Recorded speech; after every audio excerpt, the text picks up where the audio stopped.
Hello everyone, welcome to Jack and Jill Academy, the Infinite Knowledge Hub. Please watch the video till the end. Also like and share it if you find it useful. Kindly subscribe to our YouTube channel and press the bell icon for latest updates. नमस्कार, मैं सोनिका शर्मा एक बार पुनः हमारी हिंदी व्याकरण की कक्षा में आप सभी का बहुत बहुत स्वागत करती हूँ। प्यारे बच्चों, हम एक एक करके सर्वनाम के भेदों को समझ रहे हैं, जान रहे हैं, उदाहरण भी देख रहे हैं। बढ़ते हैं हम आज की कक्षा के नए सर्वनाम के भेद यानी भेद संख्या 5, जिसका नाम है निजवाचक सर्वनाम। निजवाचक सर्वनाम के अंतर्गत हम इसकी परिभाषा को जानेंगे कुछ उदाहरणों के माध्यम से। जिन सर्वनाम शब्दों का प्रयोग कर्ता यानी कार्य को करने वाला, तो वापस ध्यान देना, जिन सर्वनाम शब्दों का प्रयोग कर्ता अपने लिए करता है। मुख्य बात यही है कि कार्य को करने वाला व्यक्ति जब अपने लिए कुछ शब्दों का प्रयोग करता है, वे निजवाचक सर्वनाम के अंतर्गत आते हैं। निज यानी व्यक्तिगत।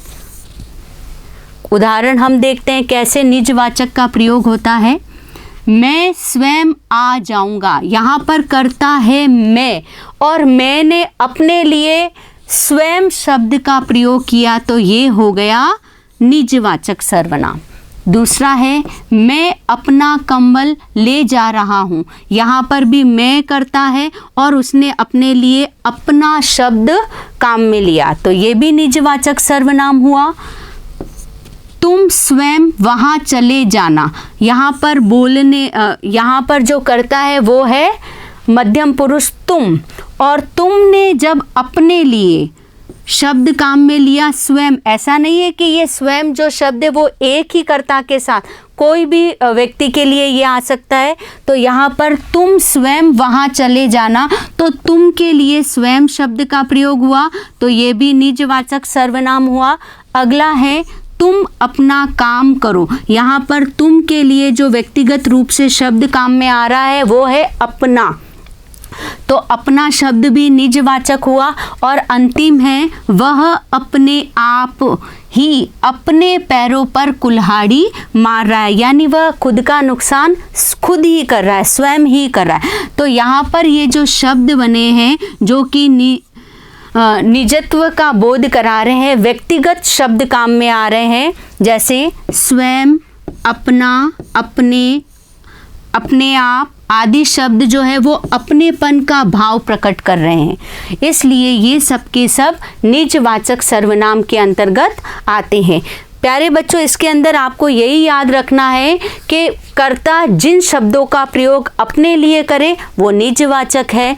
तो आज की हमारी हिंदी की कक्षा में हमने सर्वनाम के 5वें भेद यानी निजवाचक के बारे में जानकारी प्राप्त की। इसी के साथ आज की हमारी कक्षा यही समाप्त होती है। धन्यवाद। Thank you for watching the video. Follow us on Facebook, Instagram, Twitter and LinkedIn as Jack and Jill Academy for more information. You can also download Jack and Jill Academy's app from Play Store for online courses related to school education from pre-primary to senior secondary level. Competitive exams like NTSC, NDA, CLAT, JEE, NEET and multi-activities like yoga, art and craft, dance, music, self-defense and many more.